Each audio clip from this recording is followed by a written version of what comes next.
And excellent. It's 8 o'clock. Welcome, everyone. We'll open up with a brief prayer.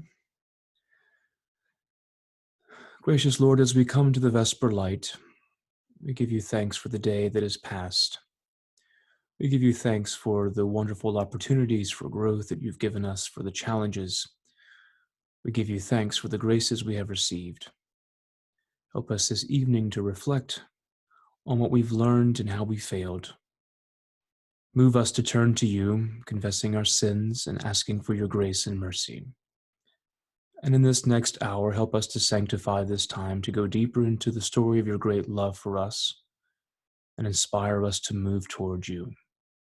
Help us to understand more the story of the rebuilding of your great temple, that we may both in our lives and in our hearts prepare a place for you.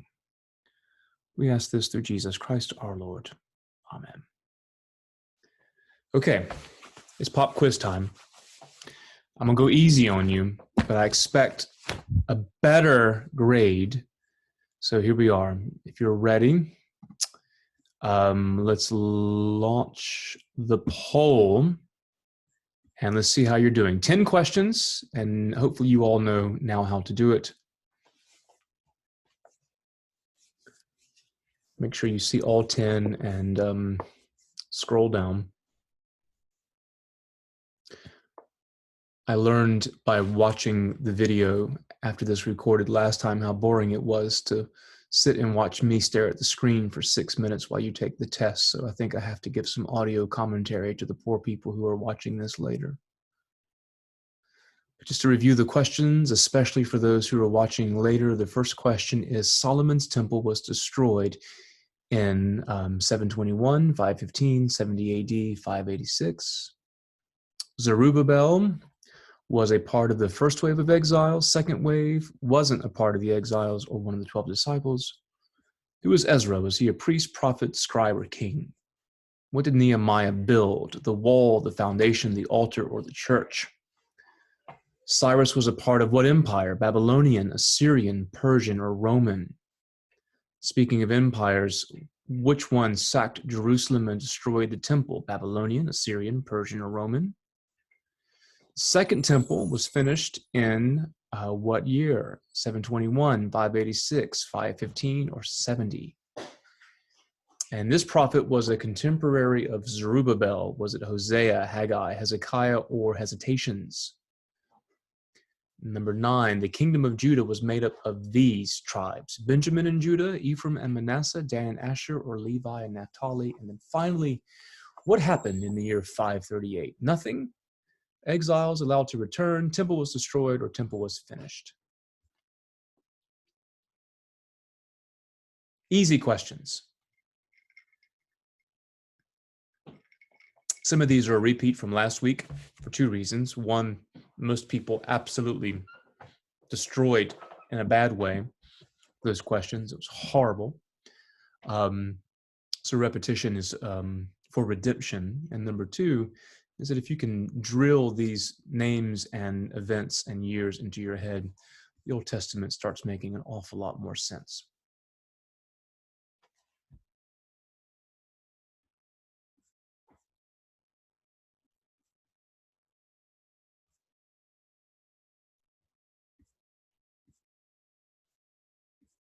Come on, guys. 10 questions. Come on, Jeff Bradburn. I know you're the one lagging behind. Actually, I don't know that. I can't see who's answered what.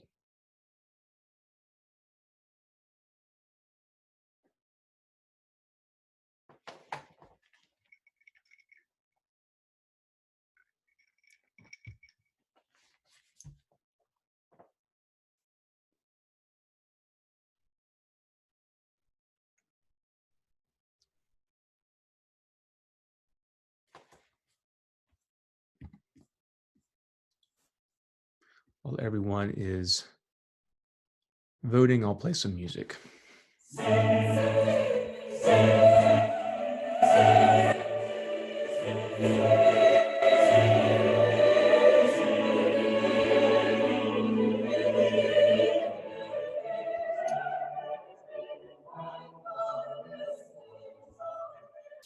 Actually, you know what? I'll play something more appropriate to this class.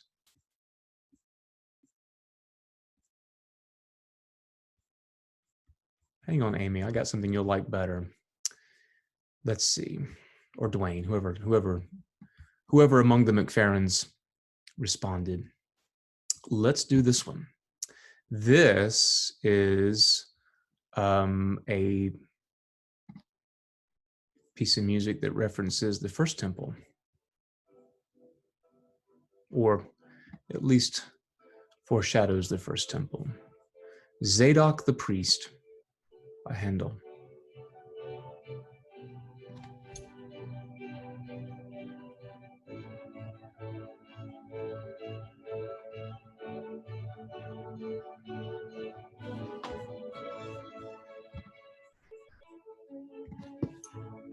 A few more minutes, guys. Let's get these questions answered. 85% have voted.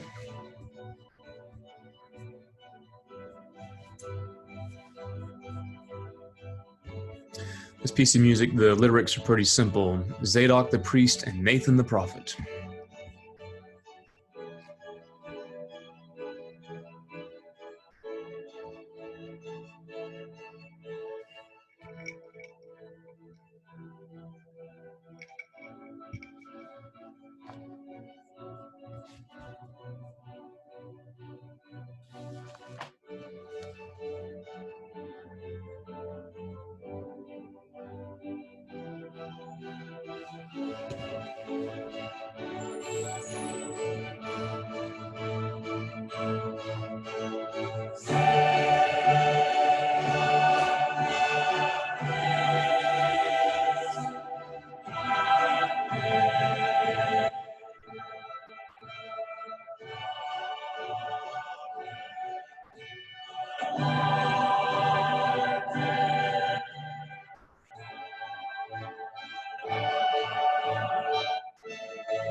Okay, about 15 more seconds and we'll end the voting, or end the poll.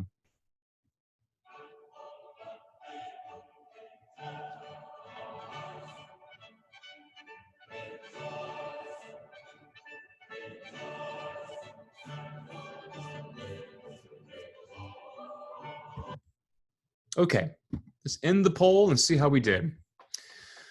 All right, let's see. In all the questions, there were multiple answers, which makes it fun. Question number 1, Solomon's temple was destroyed in 586 BC. 721 is a good guess. That is the year that the Assyrians sacked the northern kingdom of Israel. Number 2, Zerubbabel was a part of the second wave of exiles. Remember, there was one individual who tried to rebuild first the temple, but failed, and so now we're on to Zerubbabel. Number 3, this is the one that gets people a lot. It was difficult last time. Ezra was a priest. Certainly had a prophetic voice, but he was primarily a priest. Number 4, Nehemiah built the wall. We haven't gone into the book of Nehemiah very much, but he was the one who is associated with rebuilding the wall of Jerusalem. Cyrus was a part of the Persian Empire. Cyrus was the first member of this new dynasty in the Persian Empire. Number 6, the empire that sacked Jerusalem was the Babylonian. And then the Persians took over the Babylonians, the Greeks took over the Persians, and the Romans took over the Greeks. Number 7, the second temple was finished, well done, folks, in 515 BC. Zerubbabel began in 520 and finished in 515. Thank you for no one putting 70 AD, because this is a course in the Old Testament. Number 8, this prophet was a contemporary of Zerubbabel, Haggai.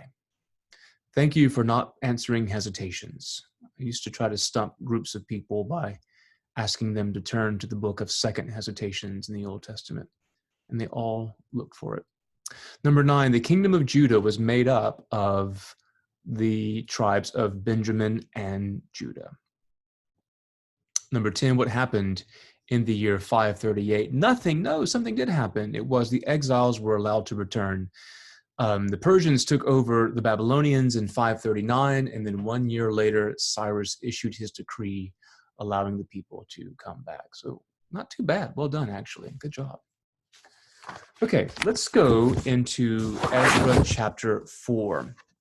We're going to be we're going to be in the book of Ezra, and we're going to be in the book of 2 Kings, and we'll take a brief jump into the Gospel of John, but you don't need to put your finger in the Gospel of John, but go ahead and put your finger in 2 Kings 17. 2 Kings is before you get to Ezra, and then we'll be in Ezra chapter 4. I talked to Rabbi Mark today as we were preparing for our final priest and a rabbi this Thursday night, and we were talking about Ezra. We were talking briefly about how in our Bible, Ezra and Nehemiah is toward the beginning of the Old Testament in the table of contents. And in the Jewish Bible, it's at the end. It's Ezra, Nehemiah, and then I think First and Second Chronicles, because that is chronologically the end of the biblical story. Remember, when you look at the Old Testament, it helps you to remember it's not in chronological order, not all of the books. So Ezra 4 and 2 Kings 17. I trust you are all there. And let's start with Ezra 4, chapter 4, verse 1. Sure, I'm in 2 Kings as well.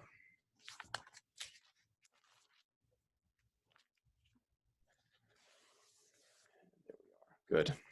Ribbons are our friends. Okay, chapter 4, verse 1.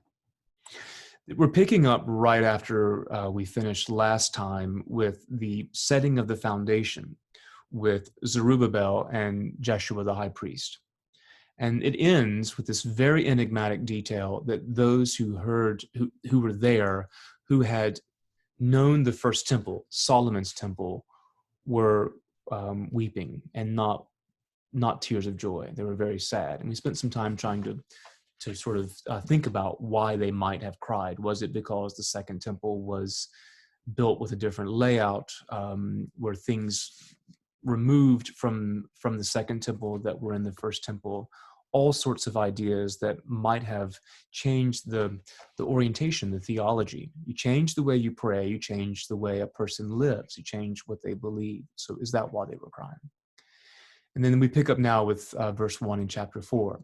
Now when the adversaries of Judah and Benjamin, now you know why I asked that question. So that in the poll, because now you know why Judah and Benjamin are included in this, because they make up the southern kingdom of Judah. And let me just show you this really fast. Oops, that's the wrong one. I think I opened the wrong app. Let's see, here we go. Okay. This will help you, I think, with a bit of an orientation of what we got going on. Good. Okay. So this is a map of the two kingdoms of Israel.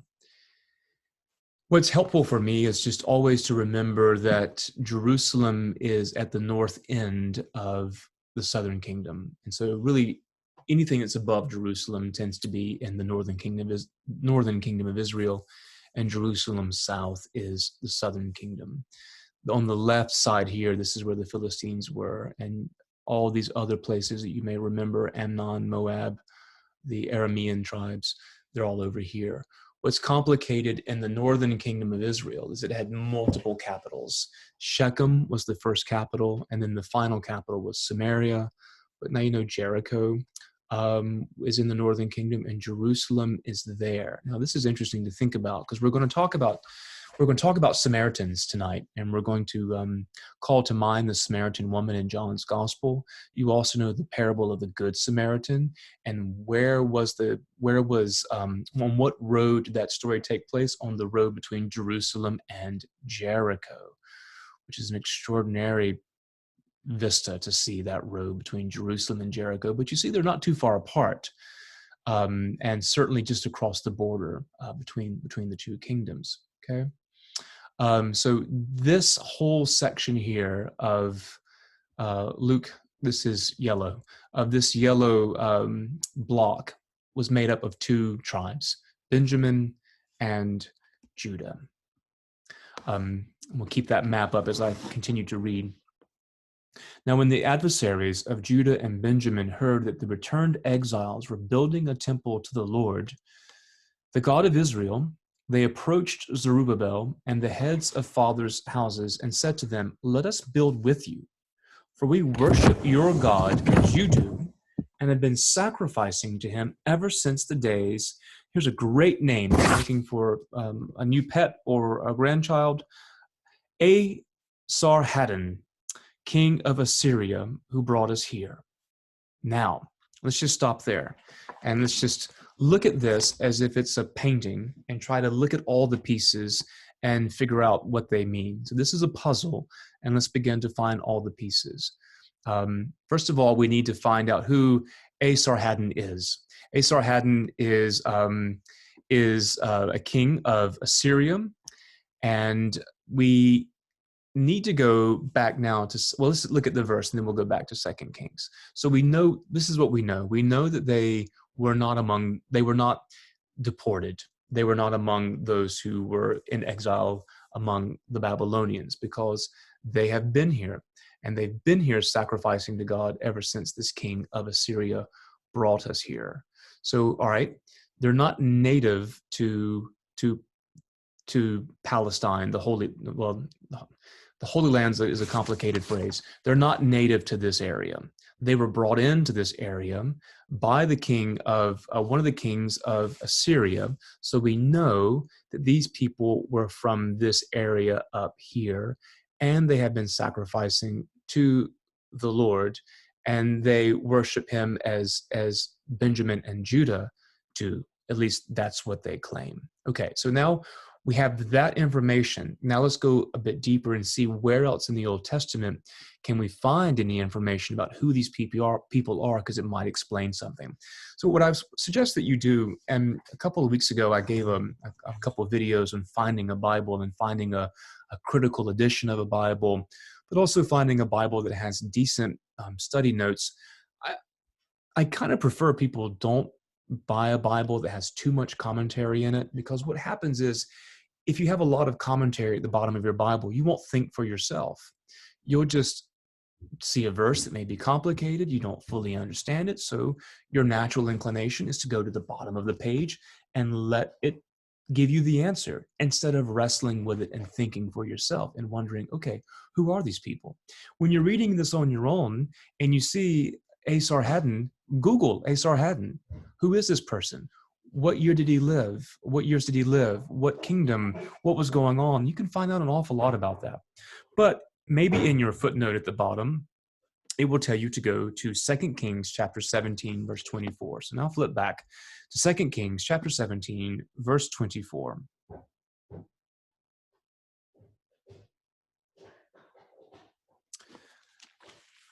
And make sure you're in 2 Kings and not 1 Kings, like I'm just staring like an idiot at the page. Okay, 2 Kings chapter 17, verse 24. And the king of Assyria brought people from Babylon, Cutha, Ava, Hamath, and Sepharvaim, and placed them in the cities of Samaria, instead of the people of Israel. And they took possession of Samaria and dwelt in its cities. And at the beginning of their dwelling there, they did not fear the Lord. Therefore the Lord sent lions among them, which killed some of them. So the king of Assyria was told, "The nations which you have carried away and placed in the cities of Samaria do not know the law of the God of the land. Therefore he has sent lions among them, and behold, they are killing them, because they do not know the law of the God of the land." Then the king of Assyria commanded, "Send one of the priests whom you carried away thence, and let him go and dwell there and teach them the law of the God of the land." So one of the priests whom they had carried away from Samaria came and dwelt in Bethel, and taught them how they should fear the Lord. Verse 29, but every nation still made gods of its own, and put them in the shrines of the high places which the Samaritans had made. Every nation in the cities in which they dwelt, the men of Babylon made, here's a great word, Succoth-Benoth. The men of Cuth made Nergal. The men of Hamath made Ashimah. And the Avitites made Nebaz and Tartak. I'm completely guessing at these pronunciations, but they sound intelligent. And the Sepharvites burned their children in the fire to Adramelech and Anamelech, the gods of Sepharvim. They also feared the Lord and appointed from among themselves all sorts of people as priests of the high places, who sacrificed for them in the shrines of the high places. So they feared the Lord, but also served their own gods, after the manner of the nations from among whom they had been carried away. To this day, they do according to the former manner. So there's all kinds of fascinating things going on with these people. You also have child sacrifice here. They burned their children in the fire to Adramelech and Anam-melech, the gods of Sepharvim. Reminds me of when I was in London in January. I stayed with a good friend of mine, Father Peter Anthony, and I visited his Church of England school, and he took me to the school, and there in a plaque was a memorial or recognition of, I think, a former headmaster or someone who raised a lot of money. I don't remember the person's position, but he looked at me and he said, maybe you will be one of the few who will get the joke. The man's name was Molech, which was one of the pagan gods we have in the Old Testament, where people would sacrifice their children to Molech. And you have a bit of that reference in Melech. And this. So here's the complicated thing. You have people who've been brought in from 5 different places, and they're brought into the area of Samaria, this whole area here. And this is the strange thing. They fear the Lord. They have a priest to come and teach them how to fear the Lord. And that was done because, remember how we talked about a couple of times ago where Cyrus wasn't necessarily devoted to the true God, but wanted to hedge his bets, and he's conquered this land and wants to not anger the local deities. And so let them do what they want to do and let them honor their local deities so that he is not, his kingdom is not threatened. Similar things happen where the people come in, they live in the land, but lions come and eat them. So maybe we've angered the local gods. Let's bring in the local priests, let him teach the people what to do. Maybe that will protect them. But we have this intermingling of part of the religion of Israel, of the Jews, but also we have these other practices which are completely antithetical to the Hebrew belief and way of life. And the verse that said, not only in verse 20, in verse 34 in 2 Kings 17, but it said later in that chapter, to this day, they do according to the former manner. So let me stop the screen share and let me ask a question that I want you to answer in the chat button. Hope you can find it. And who do you think these people are to this day that the writer of 2 Kings references? Who are these people? They have a name that you would recognize. Who might it be? Who do you think? Give me your guess.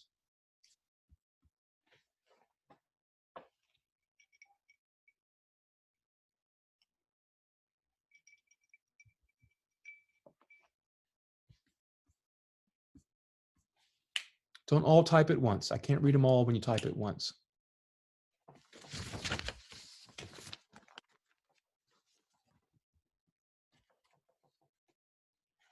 Any thoughts?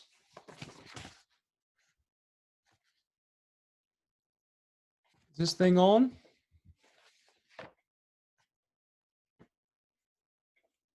Luke Klingstead, I'm calling you out. Who do you think the people are in 2 Kings 17? Syrians? Close? No. That was Jeff Bradburn. Philistines? No. You're making it too complicated. Where did they settle? What area of land? Sumerians. McFerrians get it. Yep. Samaritans. Let me give you a T in there. Samaritans. These are the Samaritans. So the Samaritans were the ones that were Jewish, but not really Jewish. They followed the practices, but not really following the practices. They were this very, very vulgar, to the perspective of the Hebrews, hybrid. And they come in and in the Northern Kingdom, 2 Kings 17. And so there's very, very little origin story in the Bible about the Samaritans, which is really surprising because when we read the Gospels, Luke's Gospel, John's Gospel, the Samaritans are really the main adversary of the Hebrew people, Jewish people, but we don't know really why. We know they're close, but we know that they're far enough away that Jesus is pretty harsh with the woman at the well, which we'll get to in a minute. So now that you've got a little bit of that background in 2 Kings, now go back to Ezra 4. And that explains, or it's a very good explanation as to who are these people who were already in the land. And remember, let me share this screen again, just so you remember. We forget how absolutely tiny this area is. I think from Jerusalem to Jericho is probably what, 35 miles, half an hour drive. It's not far. And you can see from this point to this point, it's not very far. So it's the same distance to this part to this part. You really can drive from here to here in, 2.5 hours. It's not very large at all. By the time it takes to go from Winston to Raleigh, you've really covered a major portion of the Holy Land here. So if they were around this area and the Hebrews came back from exile all over the land to build in Jerusalem, they were all around here. So that's who they were. What's interesting, if you want to go to John's Gospel, John chapter 4, you don't have to, but I'm going to be in John chapter 4 just to show you something that is really, really fascinating in thinking about the Samaritans. So in John chapter 4 is where we have the story of Jesus at the well. And when he goes to the well, Jesus is going to this place. This is the church that is built over Jacob's well. And this is, I know Amy's been, I think Brooke has been, I know Becky's been. This is Jacob's well, and it's a old well. So this is the traditional spot where Jesus met the woman. This is in the modern town of Nablus. Nablus is the modern name of Shechem. So that's where this took place. Okay. So if you look at John chapter 4, and you know the story. Jesus is going to draw water. It's about noon. It's a scandalous thing because Jews don't talk to Samaritans, and all the mores are being broken here. In verse 16, chapter 4 of John's Gospel, Jesus says to her, "Go call your husband and come here." The woman answered him, "I have no husband." Jesus says to her, "You are right in saying, 'I have no husband,' for you have had 5 husbands. And he whom you have now is not your husband. This you said truly." Now, when we read this, we always assume, and I think correctly so, this woman has a past. She has a history, a complicated history that only the Son of God would be able to really understand and recognize. But what is interesting is if you go back to 2 Kings 17 and look at in verse 24, it begins, "And the king of Assyria brought people from Babylon, Cuthah, Ava, Hamath, Sepharvaim," 5 places. So the woman at the well represents not only herself and all those other complex identities that are drawn up in her, but she also represents Samaria itself. And her 5 husbands are the 5 peoples who've been brought in to dwell in this land. A really, really fascinating element on top of this. Just to talk about the Samaritans for a moment, just because this is interesting. They still exist. This is a picture of the Samaritans, and I think there are probably only 750 of them. If memory serves, they only intermarry. They only marry within the family, so they have a lot of genetic issues, but a very, very small community. The differences between the Samaritans and the Jews are there are many. They And this is the complicated thing. It looks very Jewish. I mean, you've got scrolls here, and those are scrolls. They only hold as sacred scripture the Pentateuch, the first 5 books of Moses: Genesis, Exodus, Leviticus, Numbers, and Deuteronomy. Yet there are, a couple thousand differences between the Samaritan Pentateuch and the Hebrew Pentateuch. The main thing that was really the point of contention is they believed that the temple was originally built on Mount Gerizim and not Jerusalem.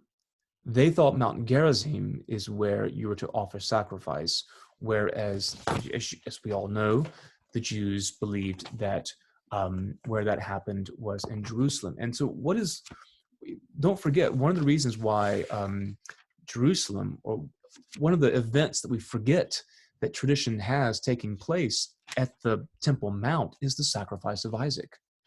The Dome of the Rock that you see in the skyline of Jerusalem is the traditional spot for Muslims where Muhammad was said to ascend into heaven, but it's also the traditional spot for the sacrifice, or the attempted sacrifice, of Isaac. So that place of the beginning of the sacrificial system, or the foreshadowing of sacrifices with Abraham and Isaac, happened on that mountain in Jerusalem. But the Samaritans say it didn't happen in Jerusalem. It happened on Mount Gerizim, which is why the woman says in John chapter 4, "Sir, I perceive that you are a prophet. Our fathers worshipped on this mountain, and you say that in Jerusalem is the place where men ought to worship." So even in John's gospel, we see this real division of where to worship coming into play. And they still offer their sacrifices. And this is one of the least graphic of the pictures that I found. Here they are slaughtering lambs for Passover on Mount Gerizim. Only the men are allowed to go up there, and not that many of them. I think in 1915, I read there may have been 115, 120 Samaritans, and now there's still less than 1,000.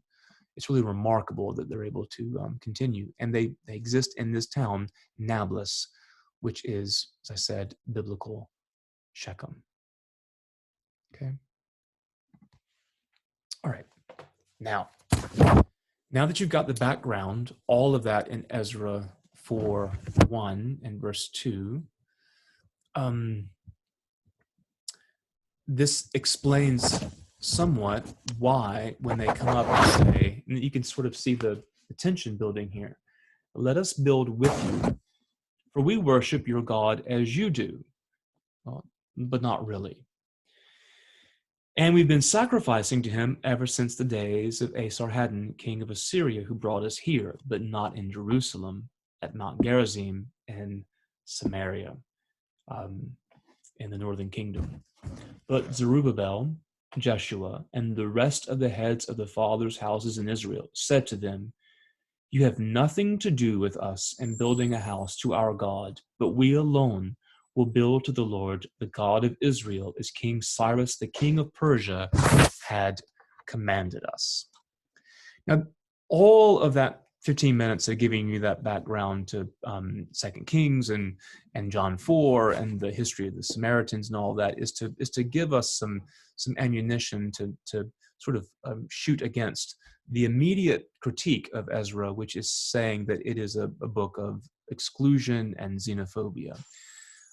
There's some harsh interactions, but I'm not sure it's that simple. It's just simply to say that Zerubbabel and Jeshua were just xenophobic people who wanted to keep their pure race. Is that when you go back and you look at 2 Kings 17 about how they had parts of the Jewish faith, but really had an awful lot of other things that were completely not compatible. Sacrifice of children and keeping their other gods to this day is a major problem. So this is what is really going on. They are correct in saying they have been offering sacrifice, but where were they offering sacrifices? Not the temple, but at Mount Gerizim. So they were very close. And sometimes the people that are the closest to us are the ones that we have the biggest issue with. But they were not in agreement on God, on the major issues. And someone might ask, so what? Politics is the art of the possible, and politics necessarily requires compromise, but religion is about revelation. It's about what is revealed, and revelation demands fidelity. Otherwise, if we aren't obedient to the revelation, then religion becomes a creation of the creature and not the creature obeying what is revealed by the Creator. And there is the struggle. And that, I think, is why you see in the Old Testament God say, I am a jealous God, which is a difficult thing because God does not have human emotion. That's just a way that human writers try to convey the fact that God knows this is important for us. Not that God's feelings get hurt or that God is green with envy, but if we start picking and choosing, and if we start making it up as we go along, or sacrificing, no pun intended, parts of revelation, we're going to change. We're going to change our whole identity. An example of that, it's on my mind because I talked to Rabbi Mark, as I said this morning, and we have our final priest and a rabbi this Thursday. And Mark and I have been doing this for 8 years, and we've had a wonderful time. And this is our last one officially, but we'll do more. I mean, we don't want to go out on a Zoom call, so we'll do more priest and rabbis. But if you've been to a priest and a rabbi, you know that Rabbi Mark and I have zero interest in trying to boil Christianity and Judaism down to one common denominator and make it the same. We have zero interest in syncretism. If we did that, it would be neither Jewish nor Christian, which is not what we want to do. That's why, and people have asked us before, that's why we don't pray at priest and a rabbi. We don't begin in a prayer and we don't end in a prayer, because we have completely different ideas of what it means when we pray and to whom we're praying and how we pray. And so we don't. And the thing is, Mark and I have no issue with that. We completely understand it. If we were to combine it, it would be something new, and it would be obedient to neither Judaism nor Christianity. So we have to keep that in mind. The response of Zerubbabel and Jeshua and Ezra 4 is difficult, really, for our modern sensibilities. But there is a deeper message there that I think is worth struggling with. Psalm 133 is that great line, oh, how good and pleasant it is when families dwell in unity. Unity is a powerful, important part of our call, because it says, Psalm 133, for there the Lord has commanded the blessing, life forevermore. It doesn't mean that we don't disagree, we don't struggle, we don't argue, but in the essentials as to who we are, what we're called to do, what's important, we're called to unity. One Lord, one faith, one baptism, one God and Father of all, St. Paul says. Jesus prayed in John 17 that we all may be one. We cannot diminish the importance of unity in faith. That's part of what reconciliation is about, so that we all may be one. So unity in purpose, which comes from unity in prayer. Even in our own polity in the Episcopal Church, we don't allow people to participate in government. You can't run for or vote in vestry elections unless you are confirmed communicant in good standing, unless you are committed to the congregation, you're committed to the faith, that you're doing the things that are required. When you go to Acts chapter 1, when they had to replace Judas, they had really, really strict qualifications for the replacement of Judas. They had to be someone who was there from the baptism of Jesus by John all the way to the ascension. That's an extraordinarily long time, 3 years. Dwayne comments, unity versus conformity. Dwayne, do you want to comment on that? I'll unmute you. Hang on, let me find you. You can talk now if you want. I was just thinking that not to conform our beliefs to other beliefs. Don't confuse conformity with being unified to the same God, as conforming your beliefs and watering them down or changing them so that it fits what others might think. Yeah. Yep. Let's see. There we go. This is really, really, really important. True dialogue, and again, I go back to Rabbi Mark and I. We grow closer together, not by diminishing our differences, but by acknowledging them, and there we are. By acknowledging them and owning them, and then being honest about them, and then you can have an honest conversation and discover more about each other. But what was really at stake here in Ezra 4 is that if they allowed people who did not worship the same God, even though they said they did, they didn't. To have them involved in building of the temple, and I think we have permission to look beyond just the labor and to talk about establishing the culture and being a part of the fabric of the temple. To allow them to be a part of it would be detrimental, because it would change the culture, it would change the faith, and that, child sacrifice would be a part of the fabric of this temple, in many ways.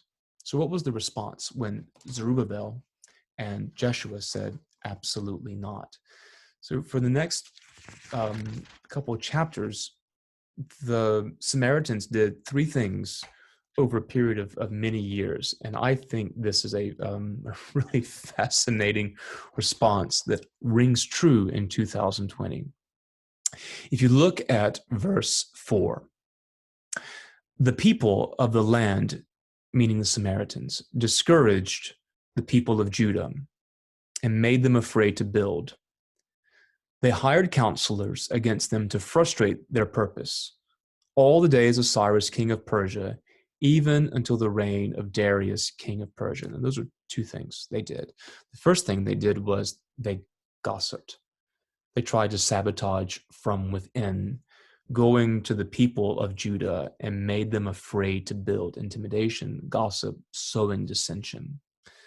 The second thing they did was they became litigious. They took them to court. They sued them. They hired lawyers. They lawyered up. They hired counselors against them to frustrate their purpose. They took them to court to stop the building permits, to argue the technicalities about where's the fire hydrant and is it close enough to the altar of sacrifice by the temple, and et cetera, et cetera, et cetera, et cetera. So they were trying to win and wear them down by attrition. And that happened throughout the reign of Cyrus and also the reign of Darius. And then it continues into the reign of Xerxes. And in verse 6, we have the name Ahasuerus, which is also Xerxes.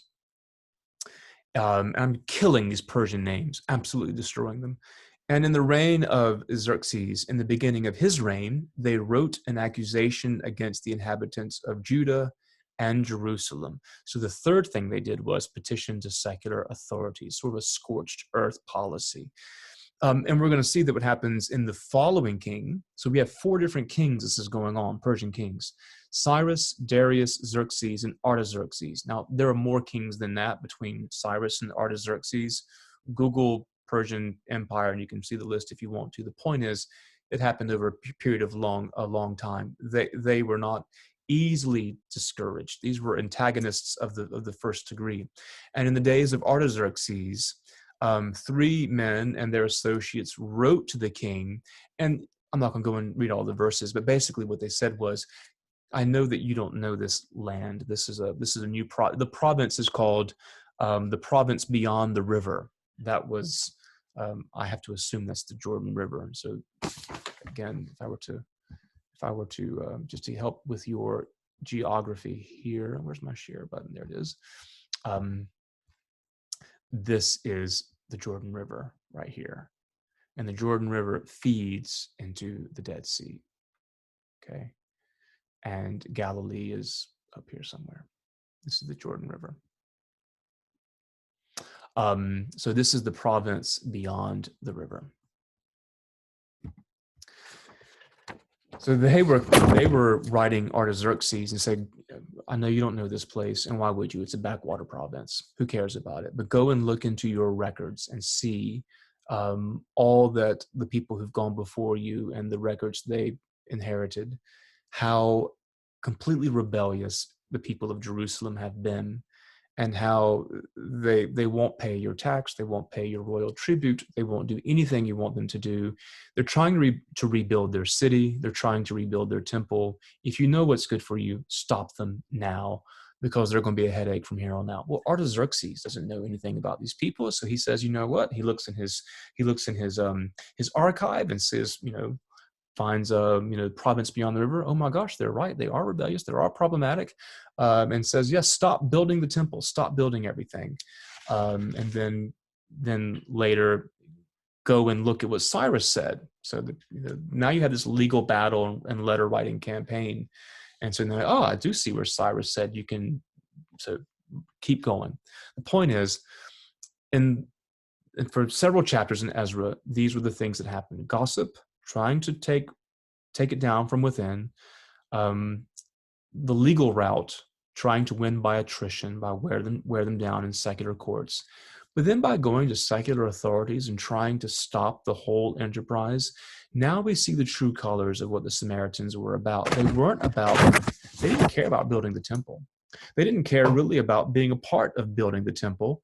They wanted the whole city destroyed, because they wanted the whole thing stopped.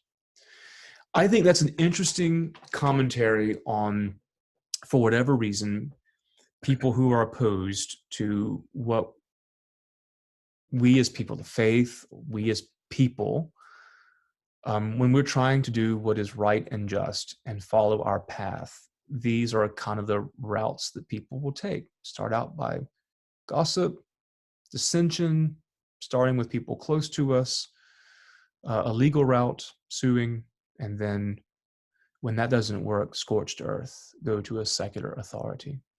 Um, what is old is new again. Nothing really changes. And I find it a fascinating commentary. And we see the same thing when we get to Nehemiah. We'll see a similar thing of all three of those, really. But they prevailed. And that was really the primary message of that they prevailed against every one of these attacks. So every time we try to establish a temple, and why is a temple so controversial? Because a temple, by its nature, stands as an object of adoration that means, by its existence, that we aren't the center of the universe and we aren't the object of worship and adoration. And that's a terrifying thing for people to contemplate, that they are not the center and they are not the end all be all. And instead of coming to terms with that and wrestling with that and dealing with that, they try to stop it at every turn. Some Samaritan folklore is the temple that's on Mount Gerizim, and there are ruins on Mount Gerizim.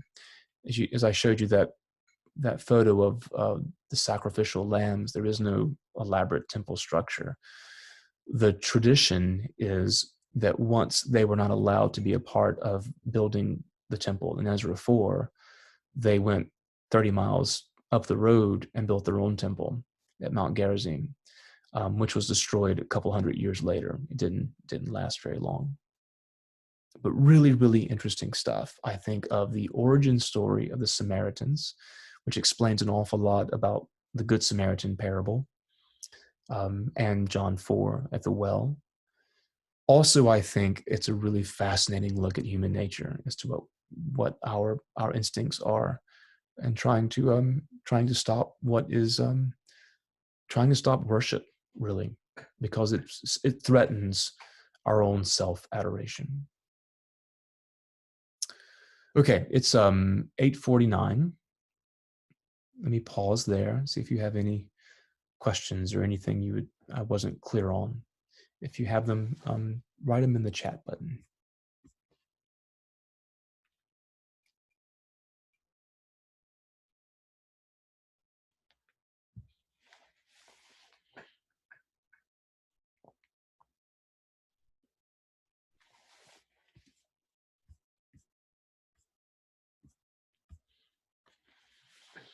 Again, you don't have to have them. As I said last time, and it's not like singing just as I am. I'm not going to keep singing the verses until you come down.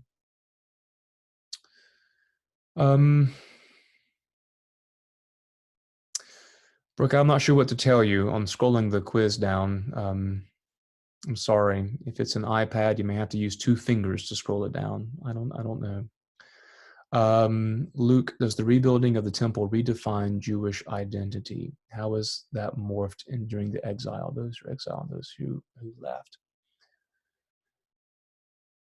I think you mean, actually, Luke, I want you to ask that question a bit broader. Go ahead, Luke. Yeah, so I think the thing that comes to mind for me is during the exile, in the psalmist says, how can we sing our song on foreign land? They're wrestling with what it means to be Jewish without the temple.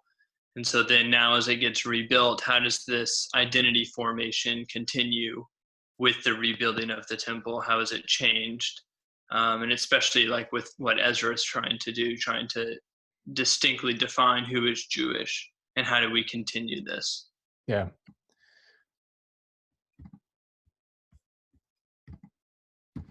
Yeah, absolutely. And it's a struggle. And the next Tuesday at 8 p.m., because we have parish check-in next Monday. Next Tuesday, we're going to look at Ezra, and we're going to look at Ezra and what he did to reinstitute a literacy of the law.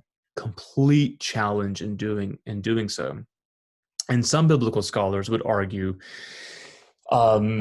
convincingly, honestly, is that what the Christians were doing, what they understood themselves as doing, was reinstituting the first temple and not the second temple, because the second temple was flawed.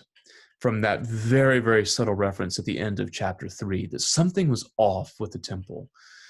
Now, we can't go too far into that because Jesus never really spoke overtly about it, but it's interesting. But when you look at the book of Hebrews, and maybe that's a worthwhile study down the road to see how the book of Hebrews completely is rooted in the idea of temple. But it was absolutely a struggle. They've been gone for 2 generations, and they don't know how to worship. They don't know the law. And so it absolutely was a major issue. Brooke says, I think during exile,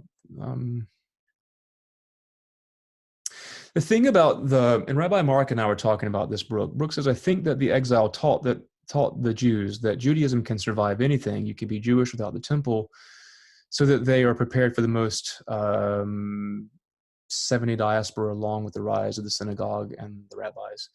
Judaism has survived. It has, but and Rabbi Mark and I are going to talk about how things have developed over time in the face of adversity. But Judaism, and I'm not speaking for Jews, but I think this is a fair statement, had a radical departure from a sacrificial system to one of rabbinic Judaism. I mean, it was completely different. And what Mark and I are going to talk about is that the rise of Christianity and the rise of rabbinic Judaism happened at the exact same time, because Jesus died in early 30s AD. The temple, second temple, the one we're talking about being built now, was destroyed in 70 AD. And so everything changed for them, their understanding of all of this. And so they had to come up with something else. But it was a major, major, major shift. Dwayne says that my reference says that the people that cried did so because the temple was smaller and less glorious than Solomon's temple. That's Amy. Sorry. Thank you for giving your name. It's interesting because we go to the book of Haggai, and Haggai will say, is this not greater than the first temple? It's a very, very, very, it's the biblical scholars who really spend time with Ezra, Nehemiah, and I'm grateful they do this because it makes me feel better, freely admit reconstructing this time period and a chronology and the people is very, very difficult, because you could argue that the people at Ezra 3 are saying it's smaller, but Haggai is saying it's bigger and more glorious. It's complicated. We really don't know. We're trying to piece it all together. Good. Well, hopefully you've got a little bit more about Samaritans, a little bit more about some of the history there. Hopefully the New Testament with Luke and John and the stories of the Samaritans make a bit more sense. So why don't you finish reading all of Ezra? And what we'll do next Tuesday, 8 p.m., we'll talk about Ezra himself. We've been in his book for 3 weeks, but haven't mentioned a word about him. We've been in Zerubbabel and Cyrus and Jeshua and all those people and Samaritans, but we'll talk about Ezra, the priest, and his commitment to the law and his giving of the law and his reading of the law in public, which, as we've said, may have been the first time Torah was read publicly in the Old Testament. So finish Ezra. It's not much longer to read.